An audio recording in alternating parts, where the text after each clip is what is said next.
Donc ce soir, je vais vous parler d'un sujet qui nous concerne tous. Il s'agit de la mort. Donc, mon travail de recherche consiste à étudier des expériences de mort imminente. Jusqu'à aujourd'hui, j'ai interviewé plus de 250 témoins. Tous me rapportent ce sentiment de bien-être incroyable. Donc, c'est une expérience hautement positive. Ensuite, environ 8 personnes sur 10 vont me parler de cette sortie du corps, d'avoir eu la sensation de se décorporer, d'aller flotter au plafond. Ils vont ensuite traverser un endroit sombre qu'ils vont appeler un tunnel, pour aller ensuite vers cette lumière brillante et bienveillante qui va les accueillir au bout. Ce phénomène n'est donc pas récent. Platon, 300 ans avant Jésus-Christ, en parlait déjà dans ses écrits. Mais c'est vraiment avec l'avancement des techniques de réanimation, et ici, comme l'illustre cette photo prise en 1952, de l'invention du respirateur artificiel, où là, on assiste à une hausse significative du nombre de témoignages. 1975, Raymond Moody écrit son best-seller « La vie après la vie ». De cette œuvre, il va donc donner naissance à l'appellation Near Death Experience et va aussi lancer l'intérêt mondial pour cette problématique. Donc après sa publication, de nombreux livres ont été écrits, de nombreux documentaires ont été créés, et donc l'intérêt est sans doute grandissant depuis ces années-là, mais peu de recherche scientifique. Et donc, c'est pour ça, à Liège, systématiquement, on est allé trouver des gens qui avaient récupéré d'un arrêt cardiaque pour leur demander s'ils avaient ou non vécu cette expérience. Et donc, ici, on a des images acquéries avec le PET scan. Conscience normale, on voit ces couleurs chaudes, de l'activité du cerveau, donc des neurones.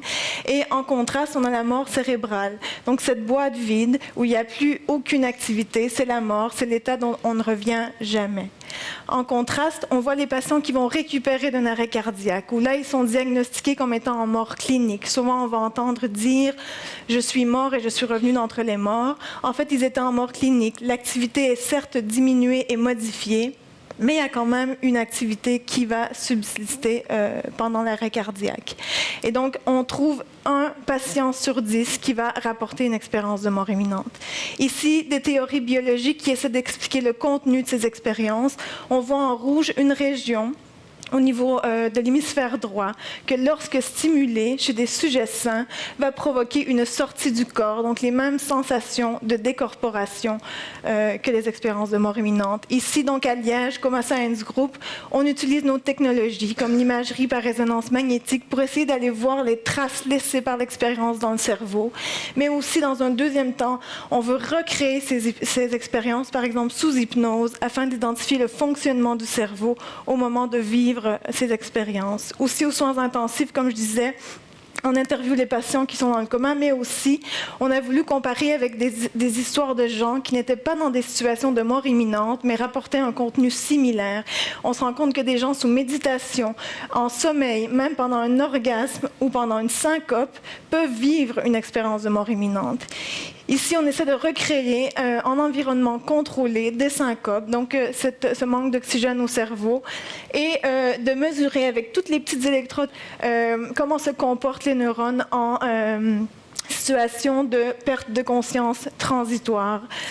Et aussi, donc, les caractéristiques de ces souvenirs, la persistance du souvenir dans le temps. Tous vont me dire, c'est comme si c'était arrivé hier, même si ça fait 40 ans. Et donc, tous les témoins me disent, ce souvenir est plus riche que tous les autres souvenirs que j'ai vécus. Ça n'a rien à voir avec un rêve, ça n'a rien à voir avec tous les événements les plus significatifs que j'aurais pu vivre. Ici, j'attire votre attention sur l'image, donc le tunnel, qui est souvent représenté dans les médias quand on parle d'expérience de mort imminente. Mais en fait, il faut savoir que c'est une composante qui n'est pas rapportée dans toutes les cultures, c'est plutôt en Occident, car les musulmans vont plutôt voir une porte et les hindous verront une rivière. Donc ce n'est pas universel, le tunnel va changer. Est-ce que l'âme va au paradis quand on meurt ? Une question qui a fasciné un médecin, donc il y a plus de 100 ans, et qui mesurait le poids de gens qui allaient mourir afin d'identifier le poids de l'âme. Il se rend compte que ces patients perdent 21 grammes et donc se dit l'âme pèse 21 grammes. Bien entendu, ces travaux ne furent pas confirmés. Donc, la vie après la mort, question qui fascine plusieurs d'entre nous. Et donc, si je vous demande à main levée ici, qui croit que l'âme est une entité immatérielle qui se sépare du corps au moment de la mort? Vraiment? D'accord, donc environ 10%. Donc, c'est ce qu'on a posé comme question à plus de 1800 scientifiques lors de congrès internationaux. Et qu'est-ce qu'on trouve ici en noir?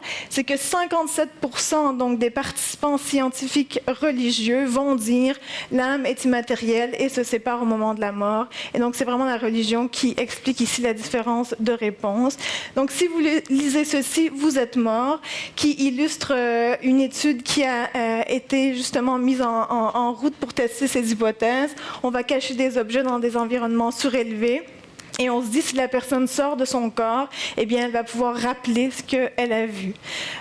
Donc, jusqu'à ce jour, il n'y a personne qui a encore rapporté ces cibles mises dans les salles de réanimation. Et donc, s'il y a une preuve de vie après la mort, jusqu'à maintenant, ben, c'est le don d'organes. Donc, si ce n'est pas encore fait, allez vous enregistrer à votre commune.